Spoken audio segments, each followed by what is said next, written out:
किस सिख गुरु ने गुरुमुखी लिपि प्रारंभ किया? तो आपको याद है गुरुमुखी लिपि दूसरे गुरु अंगद ने प्रारंभ किया, गुरु अंगद नहीं है इनमें से कोई नहीं। दूसरा नंबर क्वेश्चन है, पंजाब में अमृतसर शहर स्थापित किसने किया? तो अमृतसर शहर स्थापित किसने किया था? रामदास। और अमृतसर में स्वर्ण मंदिर किसने बनाया था? अर्जुन देव। तो इसमें रामदास नहीं। कई बार टीचर चाहते हैं आंसर छिपाना, अब तुम्ही को कहेंगे कि क्वेश्चन सेट करो, तो छिपाने के क्रम में तो वही भाग गया, लेकिन ज्यादा ही नहीं भागना चाहिए था। किस सिख गुरु ने विद्रोही राजकुमार खुसरो की सहायता धन एवं आशीर्वाद से की थी? तो अर्जुन देव। पांचवें गुरु अर्जुन देव, खुसरो के साथ संबंध। आदि ग्रंथ गुरु ग्रंथ साहिब का संकलन किसने किया? जल्दी बताइए। अर्जुन देव। इसमें भी कोई नहीं, आंसर अर्जुन देव। जिसमें ही चल रहा है उसमें बगल में आंसर कर लीजिएगा ताकि सुविधा रहे आपको समझने में। किस सिख गुरुओं को तत्कालीन शासकों द्वारा मृत्युदंड दिया गया? अर्जुन देव और तेग बहादुर, अर्जुन देव जहांगीर द्वारा और तेग बहादुर औरंगजेब द्वारा। दो चार सही आंसर ए। किस सिख गुरु की मृत्यु के लिए औरंगजेब जिम्मेवार था? Tegh Bahadur, answer B. Next question हम लोग चले, किस स्थान पर सिख गुरुद्वारा स्थित है? हेमकुंड उत्तराखंड में है और सिख गुरुद्वारा यहाँ पे स्थित है। पटना में किस सिख गुरु का जन्म हुआ है? गुरु गोविंद सिंह। इसमें भी नहीं है गुरु गोविंद सिंह, लगता है चॉइस बहुत ज्यादा आ गया। अगला, किसकी समाधि के कारण नांदेड़ गुरुद्वारा सिखों के लिए पवित्र माना जाता है? तो नांदेड़ महाराष्ट्र में, याद है ना सबको, वहां हत्या किया गया गुरु गोविंद सिंह का, ये भी नहीं है गुरु गोविंद सिंह। गुरु गोविंद सिंह की महानता किसमें नहीं है? तो सैनिक व्यवस्था गठन के सिख राज के संस्थापक थे, नहीं। सिखों को शांति प्रिय बनाए, नहीं। सही आंसर ए खालसा पंथ, याद है ना सबको। चलिए अगला आ ही गया, किस सिख गुरु द्वारा खालसा में स्थानांतरित किया गया? गुरु गोविंद सिंह। किस सिख गुरु ने खालसा पंथ की स्थापना किया? गुरु गोविंद सिंह। तो चटनी ज्यादा आ गया था। सिखों के अंतिम गुरु कौन थे? गुरु गोविंद सिंह। ये तो बड़ा बढ़िया एकदम जतरा था सबका। तो चलिए इसमें हम लोग का ध्यान दीजिए, 13 क्वेश्चन तक हो गया। 14 नंबर हम लोग देखें, चलिए ध्यान दीजिए। बंदा बहादुर का मूल नाम क्या था? लक्ष्मण देव। लक्ष्मण देव, सही आंसर बी। प्रिंटिंग मिस्टेक है इसमें, हाँ, तो लक्ष्मण देव हो गया, तो इसलिए प्रिंटिंग मिस्टेक है। गुरु नानक, आप लोग ध्यान दीजिए, इसमें आपका जो है लक्ष्मण देव जो टाइप किया उनका मिस्टेक है। गुरु नानक ने अपना उत्तराधिकारी किसको नियुक्त किया? गुरु अंगद को। अंगद का ही दूसरा नाम क्या था? हाँ, गुरु लहना। तो लहना या अंगद नहीं है, तो ये हो गया अंगद। चलिए अगला नंबर हम लोग देखें, शिवाजी के शासन काल में, शिवाजी के शासन, अच्छा क्वेश्चन है। 10 क्वेश्चन तो हल्का एकदम था ही इसमें, और 10 मीडियम और 10 ऊपर किया गया, तो ये बहुत ही शानदार क्वेश्चन है जो टेस्ट के माध्यम से आपको ठीक करना था। शिवाजी के शासन काल के संबंध में निम्नलिखित युग्मों पर विचार कीजिए। एकदम दिमाग में बैठा लेगा, जहां कॉपी बना रहा है। शिवाजी के अस्थायी सेना पागा है, तो जब पागा कहेंगे तो समझना अस्थायी सेना है, और सिलादार कहेंगे तो अस्थायी सेना, दोनों ही सही।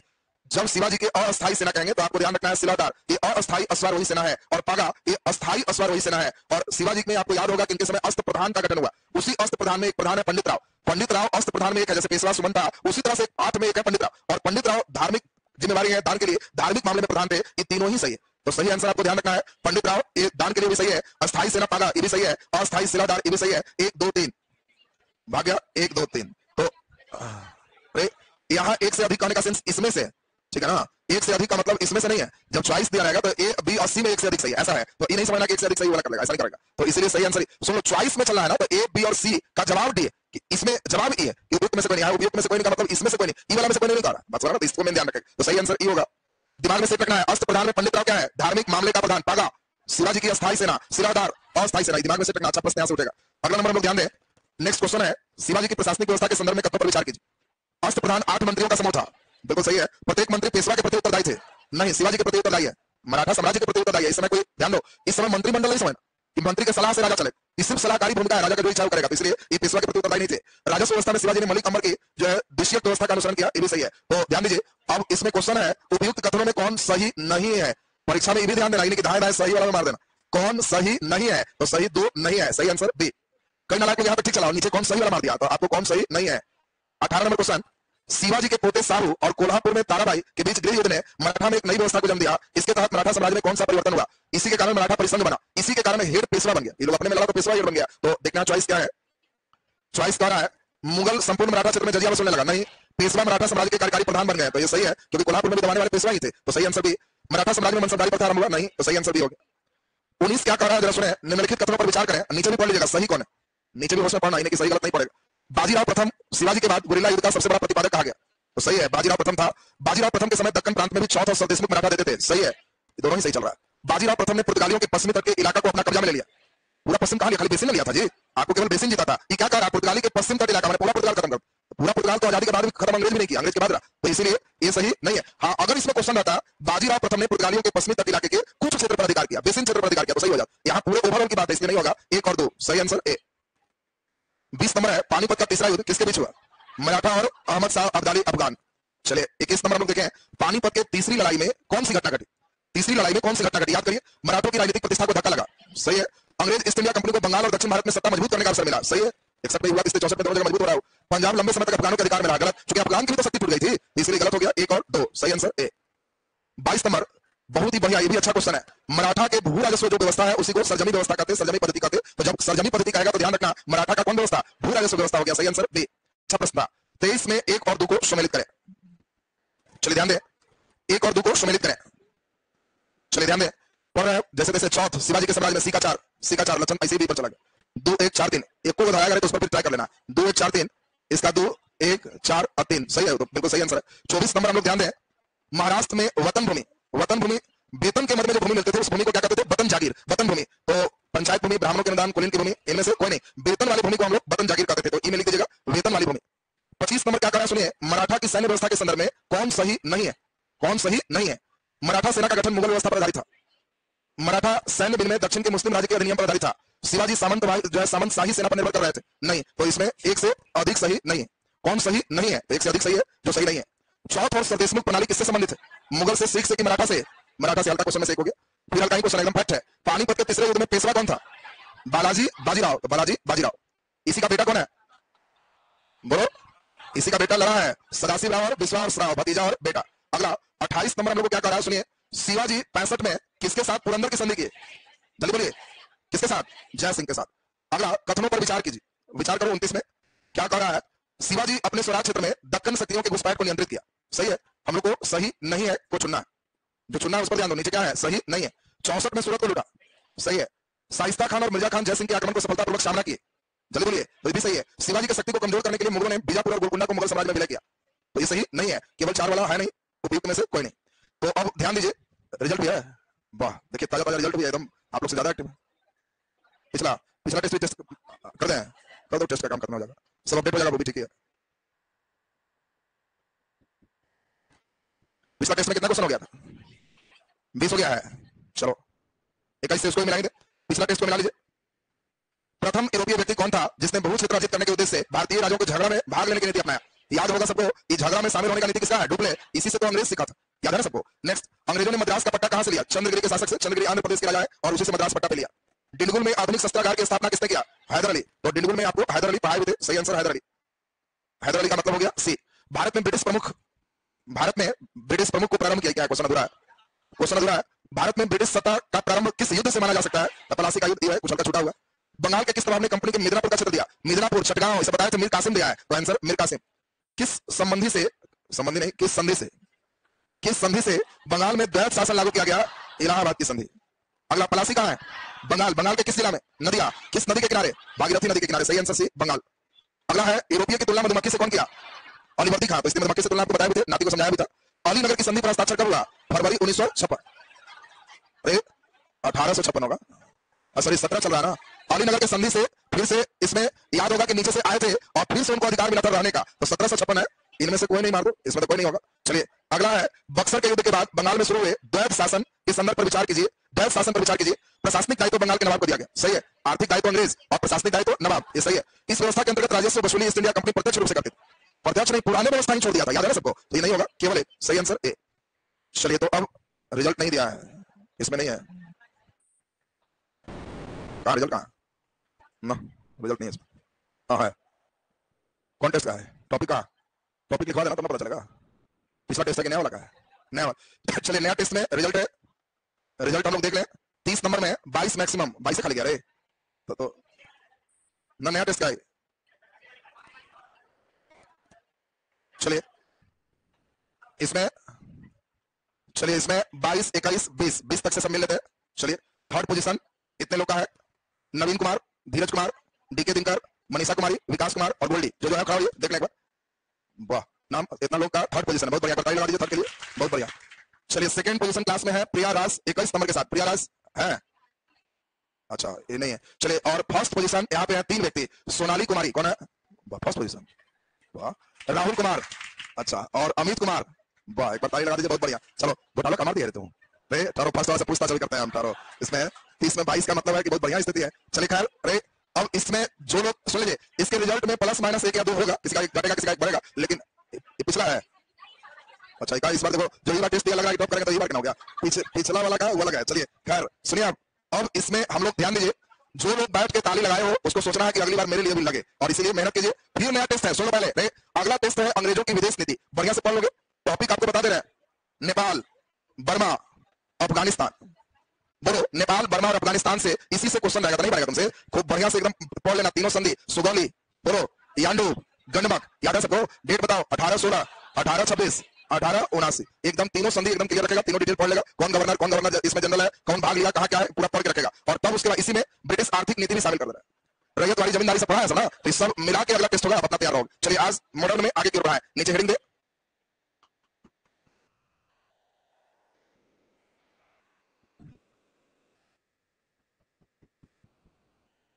चलिए ध्यान दीजिए, ऑनलाइन वाले बच्चे जब भी टेस्ट होगा 7004238065, इसी का माथा खाना के टेस्ट में हम लोग क्यों नहीं शामिल हो रहे हैं, वो अपने पूछ लेगा। वो जो टेक्निकल टीम है उसको बताया हुआ कि टेस्ट में हमारे सभी बच्चे शामिल होंगे। आप इसमें जो है पूछ लोगे और फिर अपने ऐड हो जाओगे, जितना टेस्ट हुआ सब आपको मिल जाएगा। चलिए अब इसमें आज का क्लास आगे क्यों रहा है, नीचे हेडिंग दे 1857 का विद्रोह। 1857 का विद्रोह। चलिए ध्यान दीजिए,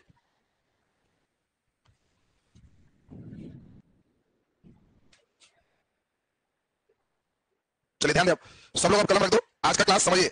1857 का विद्रोह एक छोटा और आसान टॉपिक है। इस टॉपिक पर एक नजर केवल आपको खाली सुनना है, बस लगभग क्लियर हो जाएगा। देखिए, सबसे पहले तो हम लोग को समझना है 1757 के प्लासी की लड़ाई से अंग्रेज बंगाल का विजय किया, और देखते देखते पहले किधर कब्जा किया, नीचे, और फिर देखते देखते ऊपर। अंग्रेज नीचे से ऊपर की ओर कब्जा किया। आप पढ़े हो, अंतिम में कौन जीता है, पंजाब। इसी क्रम में वो किए क्या थे, तो आपको याद है लॉर्ड वेलेस्ली ने सहायक संधि लाया था, और सहायक संधि में कहा कि जो राजा अपने सेना को हटा के अंग्रेज की सेना रखेंगे वो राजा रहेंगे, उनको हम कोई दिक्कत नहीं देंगे, नहीं रखेंगे तो उनसे लड़े। तो लगभग 1000 से अधिक राजा सहायक संधि पे दस्तखत कर लिया, और लगा कि नहीं हम भी रहे, हमारा केवल आंतरिक मामला हम देखें, बाहरी मामला अंग्रेज देखे। अब धीरे धीरे जब इस संधि वगैरह हो गया, तब शासन आया लॉर्ड डलहौजी। लॉर्ड डलहौजी से कहानी शुरू होता है। डलहौजी को लग रहा है कि कितना ज्यादा मेरा साम्राज्य डायरेक्ट हो, इसीलिए उसने एक सिद्धांत लाया, व्यापकता का सिद्धांत। व्यापकता का सिद्धांत, जिसको ड्रैकन ऑफ लैप्स कहते हैं, इसी को ठेठ में हड़प नीति कहते हैं। व्यापक सिद्धांत का ही दूसरा नाम क्या है, हड़प नीति। डलहौजी देख रहा है कि 1000 राजा है, तो अब 1000 राजा में अगर इन लोग को हम धीरे धीरे हटा दें तो मेरा डायरेक्ट हो जाएगा। अगर हम डायरेक्ट हटाएंगे तो 1000 मिलकर लड़ेगा तो हम हार सकते हैं। तो इसने नियम निकाला कि जिस राजा को अपना बेटा नहीं है, तो दत्तक पुत्र, गोद में हुए बेटा या बेटी को संपत्ति नहीं दे सकता, वो जैसे ही मरेगा उसकी संपत्ति हम छीन लेंगे। और इसी के कारण अब लोग, कई लोग दुखी है कि मेरा बेटा नहीं है, मरने के बाद साम्राज्य छीना जाए, और कई लोग बड़ा खुश है कि अच्छा है मेरा तो 4-4, 5-5 बेटा है, कोई दिक्कत नहीं, हमारा साम्राज्य नहीं छीनाएगा। और इसीलिए वो राजा को अपने में फूट डाल दिया। मान लो 50 राजा इसमें आ रहे हैं, तो 50 से चिंता में 950 को खुश कि हमको दिक्कत है नहीं। अंग्रेज यही चाह रहा था कि पहले 50 को ले, फिर नियम चेंज करेंगे। अब इसी बीच डलहौजी को लोग दो जगह विशेष आ रहा है, एक दिल्ली का लाल किला, एक दिल्ली का लाल किला वो देख रहा है, और दूसरा अवध का क्षेत्र देख रहा है। अब दिल्ली के लाल किला में मुगल बादशाह रह रहे थे, उनका बेटा उनका सब। डलहौजी अलग से चिट्ठी भेज रहा है बहादुर शाह द्वितीय को कि आपके मरने के बाद आपका बाल बच्चा कुतुब मीनार के कैंपस में शिफ्ट हो जाएगा, वहां काम में 15-16 रूम है, आप रहिए। अभी जहां आप रह रहे हैं इतना बड़ा है कि अंग्रेजों के लायक, यहाँ हम लोग रहेंगे। तो इसीलिए ध्यान दीजिए, बहादुर शाह द्वितीय को चिट्ठी गया कि आप जब तक है तब तक रहिए, आपके बाद शिफ्टिंग सबका हो जाएगा लाल किला वाले बिल्डिंग। अब ध्यान, कुतुब मीनार वाली बिल्डिंग में, लाल किला वाला जो बिल्डिंग है उसको अंग्रेज ले ले। अब बहादुर शाह का कोई बात है, हम लोग बनाए, हमारे पूर्वज बनाए, अब तुम ले लेगा, लेकिन कमजोर है बेचारा, करा ठीक है, चिट्ठी रखे हुए, मरने के बाद हम जब तक है ठीक है, चिंता में कुछ कर नहीं रहा। दूसरी ओर अवध की बात देखिए, डलहौजी को बार बार लग रहा है कि हम जाते हैं इधर से, मेन रास्ता, इस पर डायरेक्ट कब्जा होना चाहिए था, बेवकूफी की जो है सहायक संदेश से करवा, इसीलिए वेलेस्ली की बेवकूफी है, इस पर डायरेक्ट कब्जा रहे। लेकिन फिर दुखद बात, अवध के नवाब को भी बेटा था, इसको तो बेटा के आधार पर संपत्ति छीनना था। तो इसने 1856 में एक नया सिस्टम किया, अवध को कहा कि ब्रिटिश साम्राज्य का भाग हो गया। अवध के नवाब कहा कि मेरा बेटा है, तो कहा कि नहीं तुम ठीक से शासन नहीं कर रहा, कुशासन है तुम्हारे यहाँ, और कुशासन के आधार पर अवध को ब्रिटिश साम्राज्य में मिला लिया। यही से सभी राजा डरने लगे कि बताओ कोई बात है, कुशासन, अच्छा शासन की परिभाषा क्या है, कुछ नहीं, ये तो किसी को बोलेगा कि जिस पर इच्छा किया जाएगा खराब शासन, अवध जैसा तुम्हें गया किसी को छीन ले। और सारे राजा इसके खिलाफ है, और डलहौजी ले देके एक आधार तैयार कर दिया है कि जिसमें लोगों को लग रहा है कि कब हम इसमें चिंगारी लगे कि जलना शुरू हो जाए। इसके पीछे और भी कई रीजन थे, रीजन सभी तरह का हल्का सुन लेगा, सामाजिक, धार्मिक, आर्थिक, राजनीतिक, सभी रीजन। अब ये जो अभी रीजन सुन रहे थे, एक ऐसा रीजन है राजनीतिक। दूसरा नंबर हम लोग देखें सामाजिक। अंग्रेज की नीति बड़ा समाज में भी खराब, कब्जा भारत में किया है, और भारतीयों को ही काला और उनको हीन समझ रहा, अपने को गोरा योग्य समझ रहा। भारतीयों से पूछ रहा है कि हम गोरा क्यों है, भारतीय का पता नहीं क्या गोरा, अरे ईश्वर हमको गोरा अलग से आइडेंटिफाई किया है ताकि हम तुम लोग को सभ्य बनाए, इसीलिए आप भेजा भी, तुम लोग सभ्य हो, ठीक से सभ्यता नहीं है तुम्हारे अंदर, हम जैसे समझा रहे हैं वैसे करो, अपने को ज्यादा समझ रहे हैं। कई जगह सोचो ट्रेन वगैरह में भी, बोगी में हर जगह भारतीय नहीं घुस सकते, कई जगह सांप बोट टांगते थे, Indian and dogs are not allowed, भारतीय और कुत्तों को अंदर आना मना। अब हमारी यहाँ कब्जा किए हुए हैं, और हमारी समाज को इतने खराब दृष्टि से देख रहा है। आर्थिक रीजन भी पिछले क्लास में आप सब सुन चुके हो, 80% तक पूरा वसूल कर रहे हैं। पिछले दिन आपको सुनाया थे, ले देके आर्थिक में एक ही मैथ बनवा रहे थे कि जो किसान भारतीय थे, इनका मैथमेटिक्स चल रहा था, किसान घटाओ भूमि बराबर मजदूर, भयंकर गणित बन रहा था। अंग्रेजों की नीति से यही चल रहा था, किसान बेचारे का भूमि छीना रहा था, और किसान में से भूमि घट जाएगा तो क्या बन जाएगा, मजदूर, माइनस इधर प्लस करो, मजदूर प्लस भूमि बराबर किसान। आज भी मैथ यही लगता है, हिस्ट्री का मैथ। बात समझ लो, अगर कोई किसान है बेचारा का खेत बेचेगा, खेत बेचते जाएगा, भूमि खत्म होते जाएगा, तो अंतिम में वो दूसरे के खेत में मजदूर में काम करे, तो पूछेगा कि आप ही का खेत है, तो ना मेरा तो सब भी गया कि हम मजदूर में खट रहे। अगर कोई मजदूर खरीदते जाएगा प्लस दो में तो कहेगा मजदूरी में हूं, हम अपना कहते हैं किसान है, तो देखो मैथमेटिक्स। तो अंग्रेज यही कर रहे थे, किसान भी बेचारे सब मजदूर में तब्दील हो रहे हैं। और सबसे बड़ा रीजन था सैनिक कार्य। सैनिक कार्य में क्या था, अंग्रेज कितना बदमाशी करते थे, सेना में भारतीय और यूरोपीय दोनों को बहाल करते थे। एक ही पोस्ट पर रंग के आधार पर पेमेंट होता था। काला आदमी पेमेंट कम मिलेगा, गोरे आदमी पेमेंट ज्यादा मिलेगा। यहाँ गोरे का मतलब इंडियन गोरा नहीं, इंडिया में सबको काले की गिनती में। वो लोग का गोरे वाला का मतलब है यूरोपीय है तो सिपाही में 10,000 मिलेगा, और वही पोस्ट पर अगर भारतीय है तो 1,000 मिलेगा।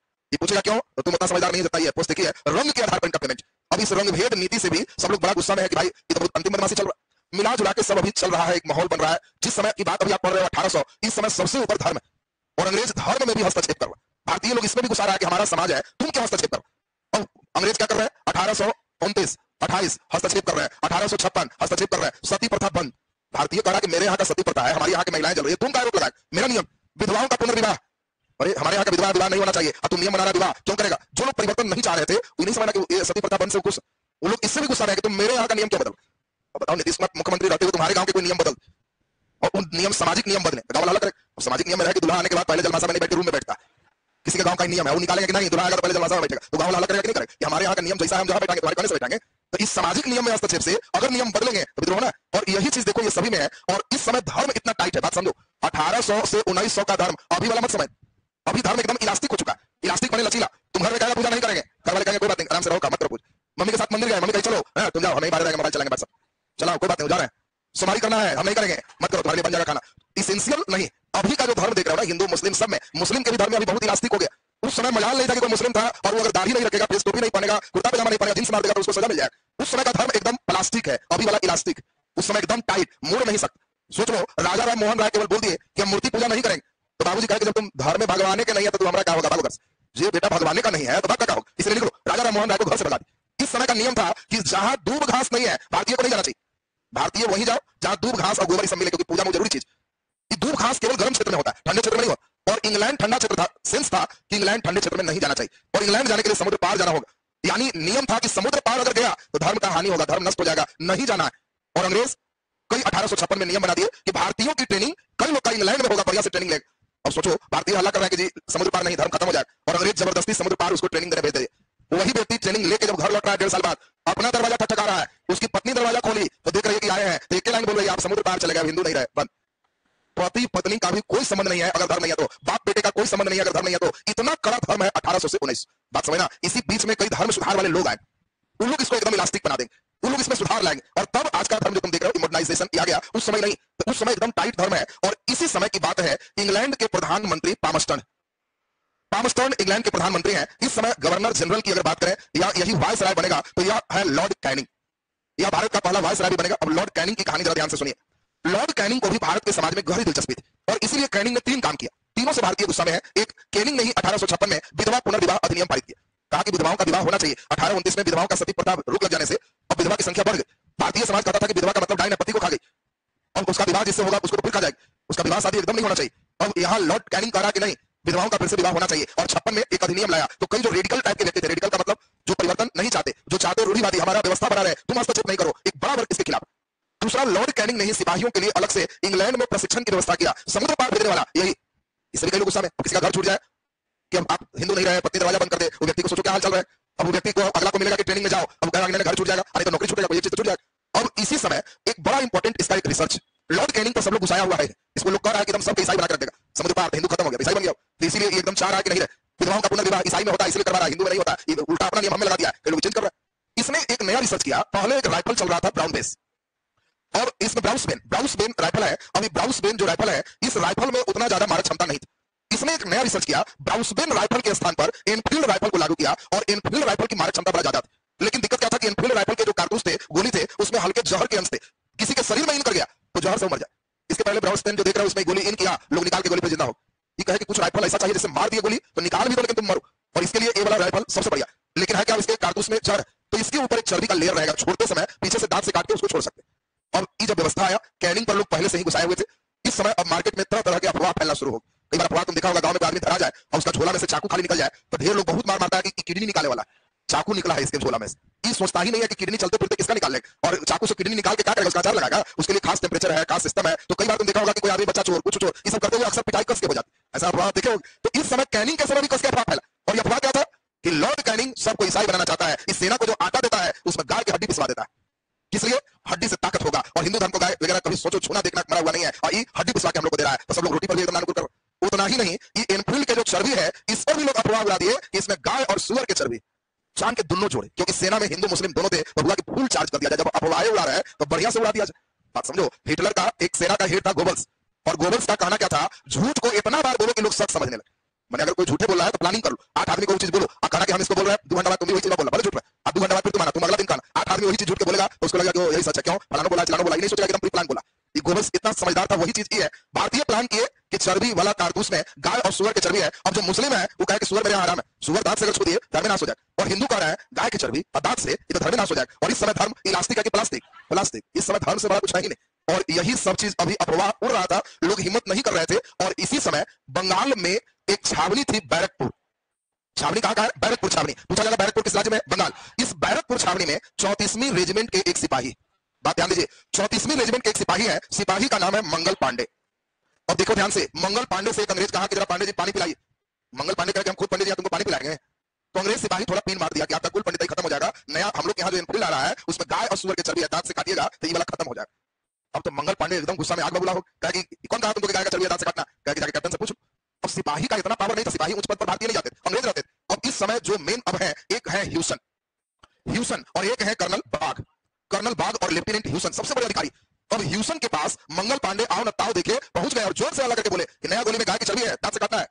ये लोग अब इतना बड़ा अधिकारी है लेफ्टिनेंट रैंक का, देखा कि सिपाही उतना कसके बोल रहा है, कस के डांट, फौज में मौज नहीं, जो कहेंगे ऑर्डर करना है तुमको। मंगल पांडे कहे कि जब धर्म में नहीं रहेगा तो हम तुम काहे के लिए रहेगा, हमारा धर्म सबसे ऊपर है। और मंगल पांडे आओ न ताओ देखे वही अपने राइफल से ह्यूसन और बाग की गोली मारकर हत्या कर। और यही से इसकी कहानी शुरू होती है। और ये महीना कौन सा है तो आपको ध्यान रखना है, मार्च 1857, और यह 29 मार्च का डेट। देखिए आपको चिंगारी यहीं से शुरुआत, 29 मार्च 1857, बैरकपुर छावनी के मंगल पांडे अपने ही सार्जेंट ह्यूसन और कर्नल कौन है बाग की हत्या करके 1857 के विद्रोह की शुरुआत कर दी। कि बैरकपुर छावनी के किस रेजिमेंट के हैं? 34वीं रेजिमेंट। जब शुरू कर दिए, मार दिए, तुरंत मंगल पांडे को पकड़ लिया। और अंग्रेज कितने फास्ट थे इसी से समझो, 29 मार्च को मारे और 8 अप्रैल को इनको फांसी चढ़ा दिया। देखिए कितना फास्ट है, 10 दिन में जज साहब ऑर्डर करके फांसी चढ़ा दी। और 8 मार्च को मंगल पांडे जब 8 अप्रैल को फांसी पर चढ़े तो अब सेना लोग अपने में बतिया रहा है कि क्या यार मंगल पांडे बनना है कि धर्म नाश करना है? ऑप्शन है, मंगल पांडे एक सिंबल बन गए कि धर्म की रक्षा के लिए मरना, एक संकेत है।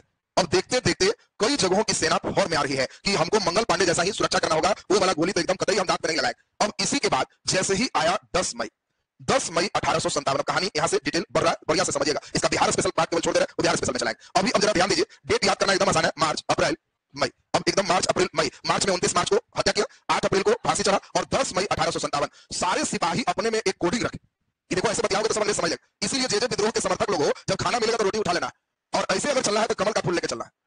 अब कमल अगर ले लिए तो समझो कि विद्रोह वाला पार्टी में है। अब एक कोडिंग तुमको दे दे कि भाई ये वाला कोडिंग कलम ऐसे उठाना, तो हम समझ जाएंगे कि यहीं के चला है, तो परीक्षा वालों को विशेष उपाय किया जाएगा। तो ये कोडिंग से बताओ, ये तो अलग तरह का सिस्टम हो। विद्रोही वही सिस्टम किया, खाना मिले तो रोटी ऐसे उठाए, अंग्रेज सोच रहा है कि रोटी और चाहिए कि नहीं चाहिए, उठाए हुए। बाकी भारतीय अंदर अंदर मुस्कुरा रहा है कि सब है, तो जितना लोग है उस तरह का कोडिंग हो। तब पूछेगा कि बताओ 1857 के विद्रोह का संकेत क्या है? रोटी और कमली सिंबल। और 10 मई 1857 यहाँ पे एक जगह है मेरठ।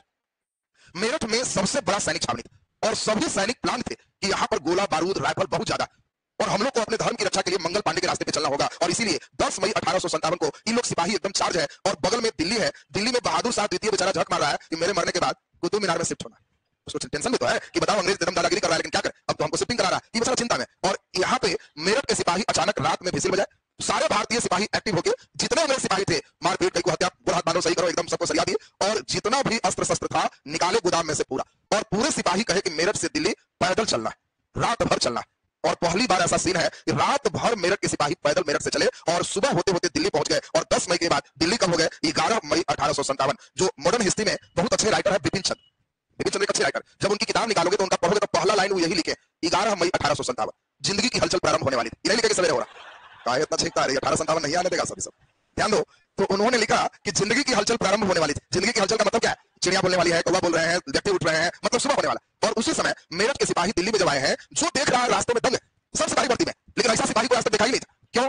सिपाही का मतलब एक राइफल, यहाँ देख रहा है 5 राइफल इधर, 5 को इधर, 10 राइफल, पूरा गोला, पूरा ये कहा ये कौन सिपाही है भाई? सिपाही मैंने सिंगल हथियार रखे, इतना हथियार रखे, उन लोग पूरा खजाना लूटे। और पूरे हथियार लेके जब गए तो इन लोग यहाँ से दिल्ली बहादुर शाह द्वितीय के दरबार में पहुंचे सारे सिपाही, और कहे कि हम लोग के क्षेत्र का हेड बॉस यही है, इनको भी हम सुन रहे हैं कुतुब मीनार भेजा जा रहा है, तो इसीलिए इनके पक्ष में हम लोग आए और ये आदेश दें हम लोग यहाँ से विद्रोह करें।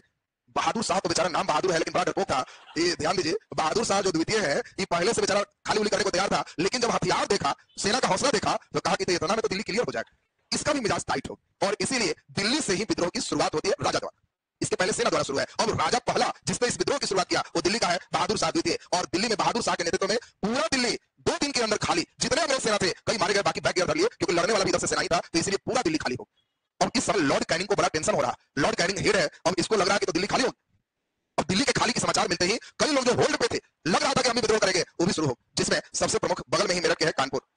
कानपुर की कहानी सुनते जाएगा, सारी कहानी को आपको सुनना है, कुछ खाली कहानी सिस्टमैटिक सुना, बस लगभग बात क्लियर हो जाए। कानपुर की कहानी आप सभी को मालूम है कि कानपुर में पिछले क्लास में बताए थे मराठा के अंतिम पेशवा बाजीराव द्वितीय को पूना से हटा के कानपुर में पेंशनर बना दिया गया और बाजीराव द्वितीय के कोई बेटा नहीं थे, गोद लिए हुए एक बेटा थे और इनका नाम था नाना साहेब। इन नाना साहेब का मूल नाम क्या था? धोंधू पंत। और धोंधू पंत की जो नाना साहेब है, अंग्रेज क्या कह रहा है कि आप गोद लिए हुए बेटा, इसलिए कानपुर भी गया। अब बाजीराव द्वितीय गए तो कानपुर गया, पेंशन बंद, ये सब खत्म, कानपुर खाली की। नाना साहब भी होल्ड पे थे और जब देखे कि दिल्ली कब्जा हो गया तो कहे कि तब बिल्कुल बजा दिया। इनके बड़ा बढ़िया एक सेनापति थे और इन्हीं सेनापति का नाम था तात्या टोपे। ध्यान रखना, सभी विद्रोही में सबसे लास्ट में तात्या टोपे मरे, ये भी आपसे पूछा जाए लास्ट में कौन, तो तात्या टोपे इनका सेनापति है। तात्या टोपे का मूल नाम क्या है? रामचंद्र पांडुरंग। रामचंद्र पांडुरंग। तो ध्यान दे, ये तात्या टोपे का मूल नाम है। इनके नेतृत्व में प्लान किया, नाना साहब भी प्लान किए कि कानपुर में क्या करें, तो जितना अंग्रेज है सब पर अचानक हमला। अब नाना साहब के नेतृत्व में कानपुर में हमला हुआ, लगभग 30-40 अंग्रेज को मार गिराया गया, 200 महिला और बच्चे अंग्रेज पकड़ा। नाना साहब को दया आया कि महिला है, बच्चे हैं, अंग्रेज रहने से क्या होगा, इन लोग को गंगा के किनारे हम लोग हैं, गंगा टपा दो, उधर जाएगा कर रहे, इधर गंगा के पार नहीं रहना, इधर मेरा क्षेत्र चलेगा। और अपने सेना को भेजे, 200 अंग्रेज महिलाएं और बच्चों के साथ सब लोग निकले, लेके बीच गंगा में वो लोग कह रहे हैं कि है तो अंग्रेज, महिला बच्चा से कहा होगा। और नाना साहब तो सीधा पड़ते, उनका पेंशन खींच लिया, बीच गंगा में 200 को डुबाया। तो बात समझिए, तो इसीलिए कानपुर भी देखिए पूरा खाली हो। और ये जब खाली हुआ तो बगल में ही था झांसी। यहाँ की कहानी एक 22 साल की महिला की, उम्र कोई बहुत ज्यादा नहीं है, 22 साल। इसलिए तुमसे पूछा जाए कि बताओ लक्ष्मीबाई का जन्म तो 1857 में, खाली 22 घटा दोगे तो कब हो गया? 1835। इनका जन्म है कहां? वाराणसी में। बनारस में जन्म है, झांसी में राजा थे गंगाधर राव। गंगाधर राव, लक्ष्मीबाई का नाम था मणिकर्णिका, मणिकर्णिका का ठेठ में लोग मनुबाई कहते, मनुबाई कहते। अब गंगाधर राव से इनकी विवाह हुई। दुर्भाग्य कही, लक्ष्मीबाई का पूरा झांसी होना चाहिए, गंगाधर राव का अचानक मृत्यु होगी और इधर डलहौजी का फरमान आया है कि आपके पति मर गए, बेटा कोई बालिक नहीं है, इसीलिए झांसी गया आपके हाथ से। लक्ष्मीबाई भी कह रही कि कोई बात हुआ, एक तो पति मरा है, जले पर नमक छिड़क रहा है, हमको और सांत्वना देना चाहिए, तो और झांसी भी खींच रहा है। तो लक्ष्मीबाई भी देखी कि कानपुर दिल्ली शुरू है, तो लक्ष्मीबाई भी महिला होते हुए घोड़ा पर चढ़ी और पूरे झांसी खाली कराई। अब झांसी खाली है, कानपुर खाली है, इधर दिल्ली खाली है, ये सब देखते हुए इलाहाबाद में लियाकत अली है, वो अलग शुरू है। यहाँ पे ध्यान दीजिए, तब बिहार की बारी आएगी तो दानापुर के सिपाही यहाँ फॉर्म में आ जाए, अरे सब जगह के सिपाही फॉर्म है तो हम लोग धर्मनाश करेंगे। दानापुर के सिपाही 3-3 रेजिमेंट का पढ़ोगे, वो अलग निकल के दानापुर से शाहबाद पहुंचे हुए हैं, जहां 80 साल के कुंवर सिंह है, इनका भी बेटा नहीं है। ये चाहते हैं कि हमारे बाद सब संपत्ति हमारा भाई अमर सिंह और भतीजा के हो। अंग्रेज कहा कि भाई के सोचे भी नहीं, बेटा नहीं तो गया जगदीशपुर। अब 80 साल के कुंवर सिंह के पास दानापुर के जब सिपाही पहुंचे तो कहे कि तो दिल्ली वाला सीन होगी और इतना लोग आ ही गया तो आरा शहर पर कब्जा किया जाएगा, बैंक लूट लो और जेल को तोड़ दो, वो बहुत कैदी काम लायक बंद है, निकालो, सब सेना में बहाल हो जाएगा।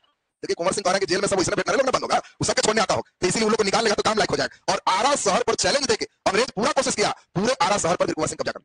देखते देखते पूरे उत्तर भारत एक ऐसा माहौल बनने लगा कि अंग्रेज की समझ गए थे कि अगर इसी प्रकार दक्षिण और पंजाब में हो गया तो भारत गया हाथ से। 1000 राजा, अभी तो गिनती में हम लोग 10 का भी नहीं सुने, और 1000 राजा अगर ऐसा विद्रोह करेगा तो भारत का शासन चला गया।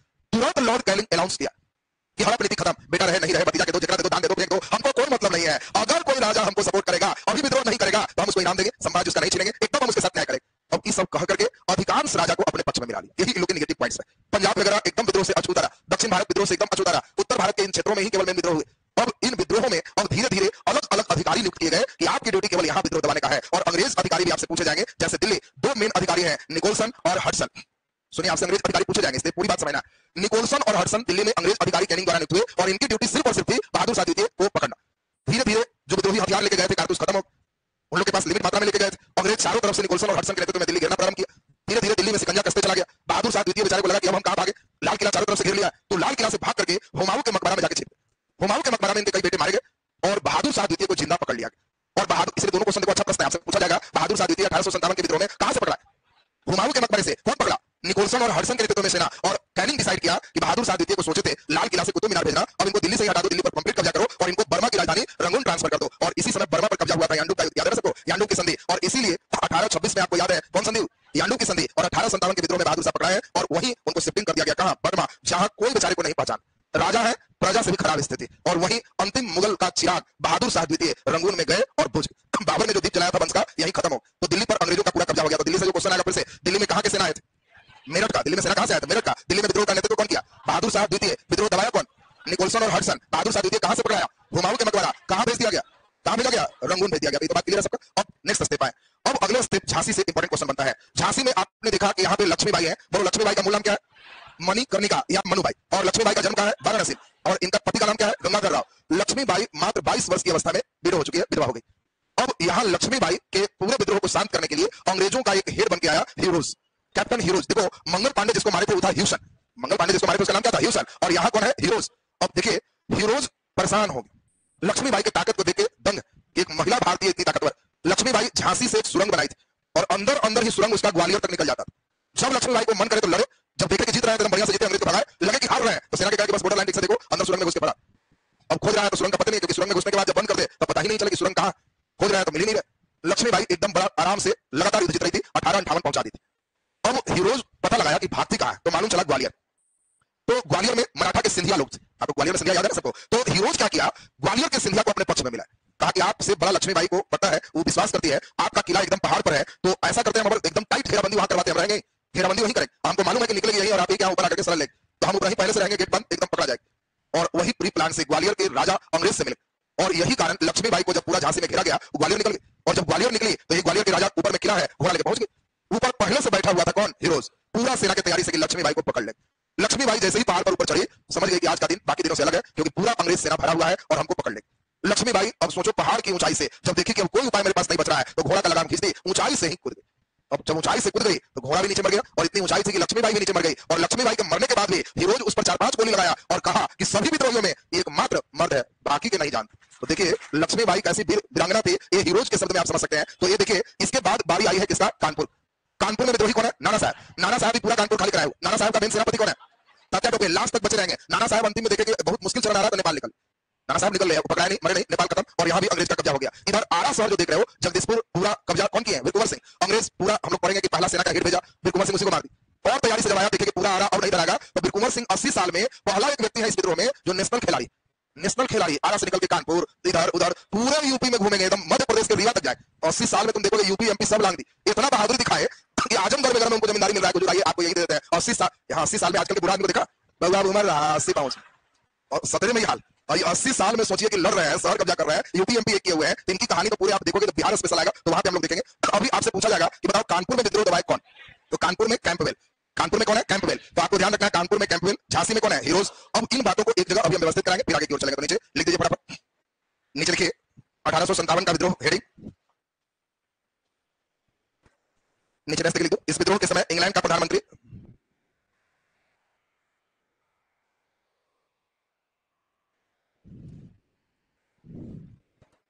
इस विद्रोह के समय इंग्लैंड के प्रधानमंत्री पामस्टन थे। विद्रोह के प्रधानमंत्री पामस्टन थे, सॉरी, इस विद्रोह के समय इंग्लैंड के प्रधानमंत्री पामस्टन थे। नीचे देखिए, इस विद्रोह के समय भारत का गवर्नर जनरल, इस विद्रोह के समय भारत का गवर्नर जनरल लॉर्ड कैनिंग था, लॉर्ड कैनिंग था। नीचे देखिए, इस विद्रोह के प्रतीक रोटी और कमल थे।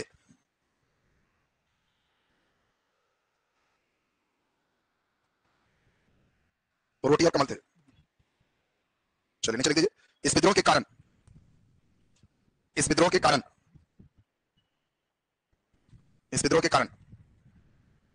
नीचे लिख दो, सामाजिक कारण।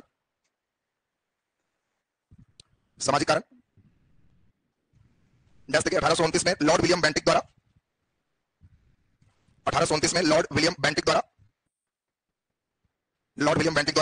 सती प्रथा पर रोक, लॉर्ड विलियम बेंटिक द्वारा सती प्रथा पर रोक। नीचे 1856 में लॉर्ड कैनिंग द्वारा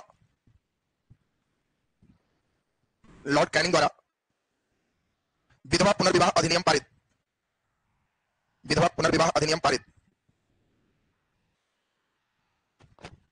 इससे क्या दिक्कत हुआ, सती प्रथा और विधवा पुनर्विवाह से दिक्कत क्या हुआ, जो भारतीय रूढ़िवादी थे, जो परिवर्तन नहीं चाहते थे, तो वो लोग अंग्रेजों से नाराज हुए। नहीं समझा बात, गांव में दो वैरायटी के लोग, एक परिवर्तन चाहने वाले और एक परिवर्तन नहीं चाहने वाले। लड़कियां अगर जींस में, अगर half T shirt, half pant इस समय गांव में अगर निकले तो कुछ लोग कहेंगे कि नहीं मॉडर्नाइज हो रहा है, गांव बढ़िया हो रहा है। कुछ लोग कई लोग रूढ़िवादी रहेंगे, कहेंगे कर बेटी ये तो पूरा ये कलयुग आ गया, बरजुग आ गया, ऐसे हो गया, वो अलग रेडिकल वाले बच्चे देख रहे हो ना। तो तुम एक उदाहरण दे रहे हैं, ऐसा उदाहरण यहाँ पर तुम समझ लो कि अंग्रेज हर चीज में हस्तक्षेप कर रहा है, तो जो रेडिकल लोग है वाला कर रहा है, मेरा नियम है, तुम क्या हस्तक्षेप कर रहा है। तो वहां पे नीचे लिख दीजिए, लिखिए इससे रूढ़िवादी, रूढ़िवादी माने पुराने सोच का, जो परिवर्तन नहीं चाहते। रूढ़िवादी, रूढ़िवादी विचारधारा के लोग, रूढ़िवादी विचारधारा के लोग भारतीय सामाजिक जीवन में अंग्रेजों का हस्तक्षेप माने, भारतीय सामाजिक जीवन में अंग्रेजों का हस्तक्षेप माने, अंग्रेजों का हस्तक्षेप माने। नीचे लिख दीजिए राजनीतिक कारण, राजनीतिक कारण,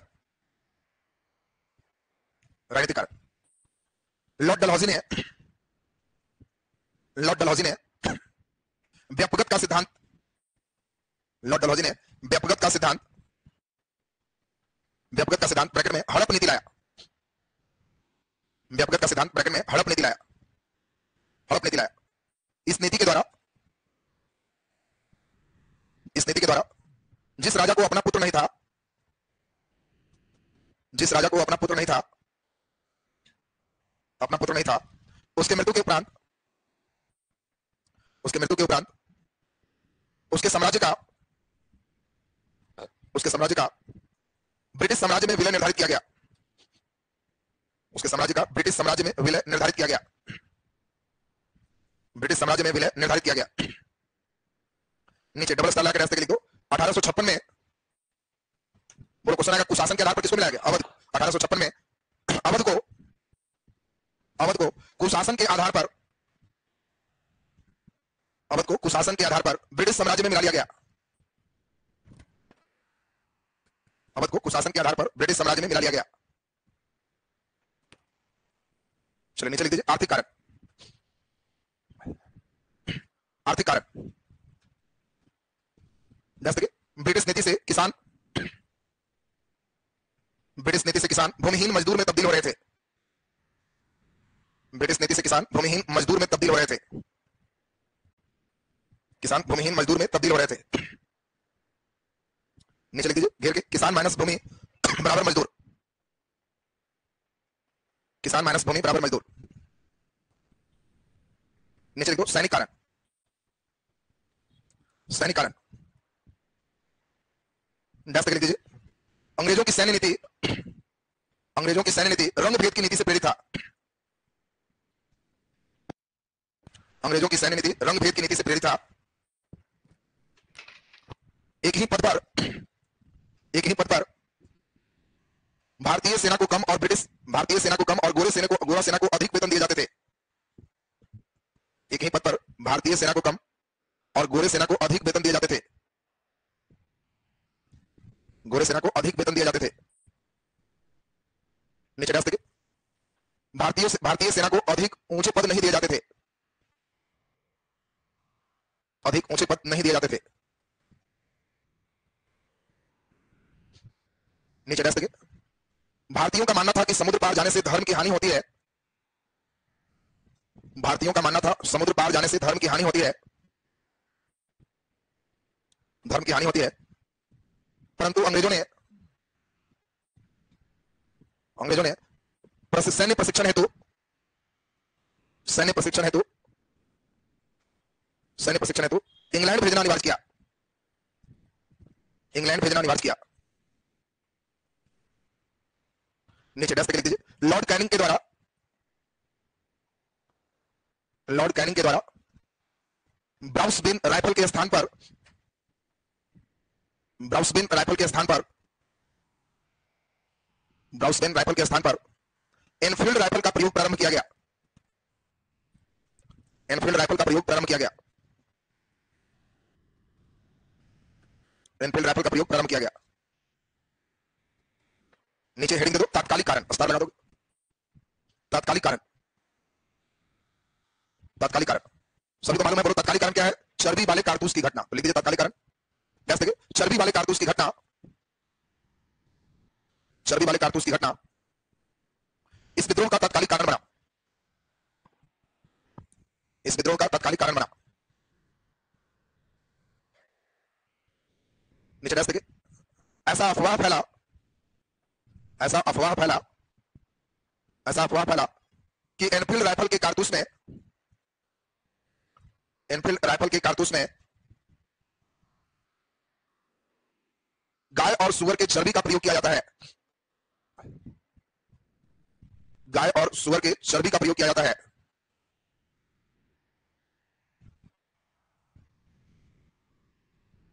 इससे हिंदू और मुस्लिम सिपाही में विद्रोह भड़का। इससे हिंदू और मुस्लिम सिपाही में विद्रोह भड़का।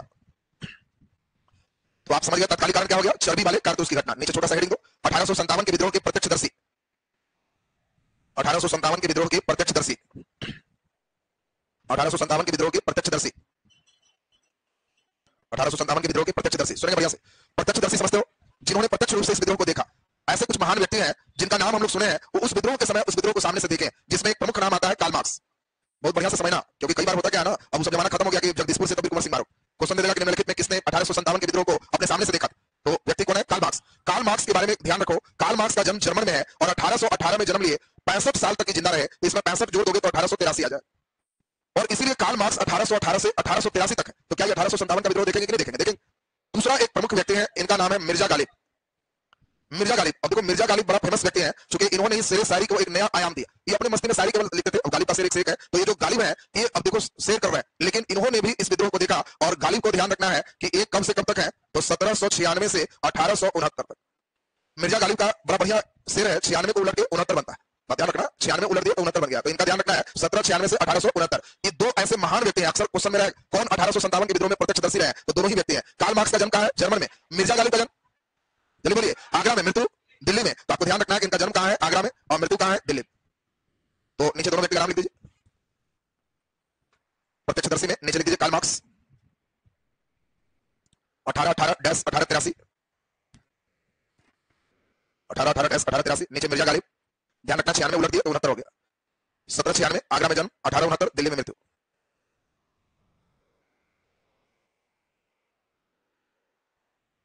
नीचे लिख दीजिए 1857 के विद्रोह की शुरुआत। 1857 के विद्रोह की शुरुआत। विद्रोह की शुरुआत हेडिंग होगी। शुरुआत और विस्तार एक ही में कर लो, एक ही में समझ जाएगा। विद्रोह की शुरुआत और विस्तार। शुरू कहां से होगा, फिर विस्तार कैसे होगा, हम लोग चलेंगे। तो बोलो शुरू कहां से हुआ? बैरकपुर छावनी, फिर मेरठ, मेरठ से कहां? दिल्ली, फिर धीरे धीरे सब जगह फैल जाएगा। तो नीचे लिख दीजिए, नीचे लिख दे 29 मार्च 1857। 29 मार्च 1857 बैरकपुर छावनी।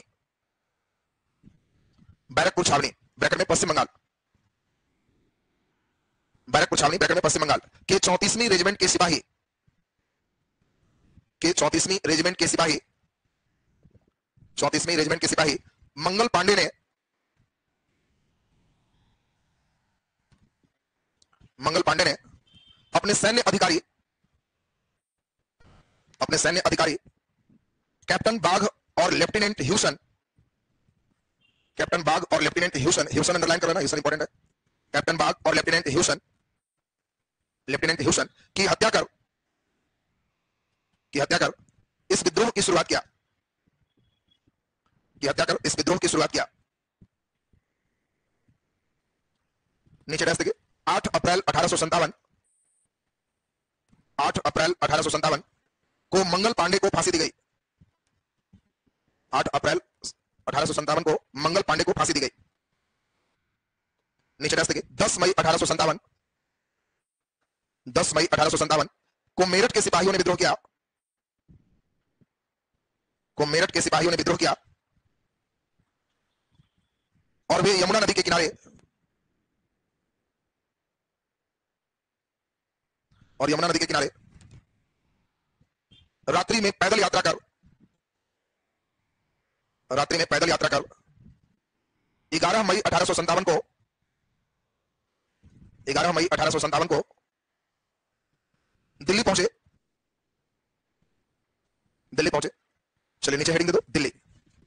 पहले हम लोग एक एक करके सबका देखेंगे और फिर एक जगह उसको बांधेंगे, फिर विद्रोह की प्रकृति किसने क्या कहा उसको देखेंगे। तो अगली क्लास में आपका 1857 कल खत्म हो जाएगा, तब मेन हीरो आ जाएंगे गांधी जी। आज से ही लोड कम गया होगा, अब इसमें विद्रोह मॉडर्न में लोड आज से ही कम गया, क्योंकि कुछ नाम सुना हुआ है, हल्का नहीं आया। अब धीरे धीरे मॉडर्न हिस्ट्री आपका बहुत आसानी से निकलते चला जाएगा। तो कल हम लोग इससे आगे मॉडर्न हिस्ट्री करेंगे। आज का क्लास यहीं तक। टेस्ट के लिए ऑनलाइन वाले बच्चे को भी हम देख लेते हैं। अपर टेस्ट में सब लोग पिछला टेस्ट भी मिल जाएगा, ऑनलाइन वाले बच्चे का टेस्ट हो रहा है, सभी टेस्ट मिल जाएगा और इसमें आगे का भी टेस्ट लोग दे पाएंगे। अगला टेस्ट टॉपिक आपको बता दिया है, नेपाल, म्यांमार, अफगानिस्तान और ब्रिटिश आर्थिक नीति। इतना पूरा सेक्शन एक बार बढ़िया से रिवीजन करके रखिएगा। चलिए अभी आपका नया विषय हम लोग शुरू करेंगे, वो होगा फिजिकल ज्योग्राफी, भूगोल।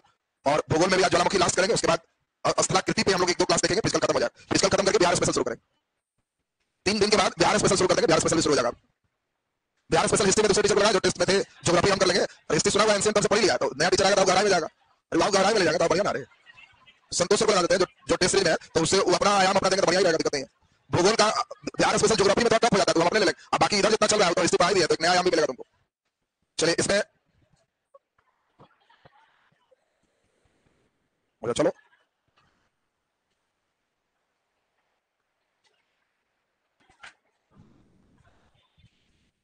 चलिए ठीक है, चलिए अभी भूगोल की ओर आ जाइए, भूगोल सब्जेक्ट अभी आपका चेंज हो।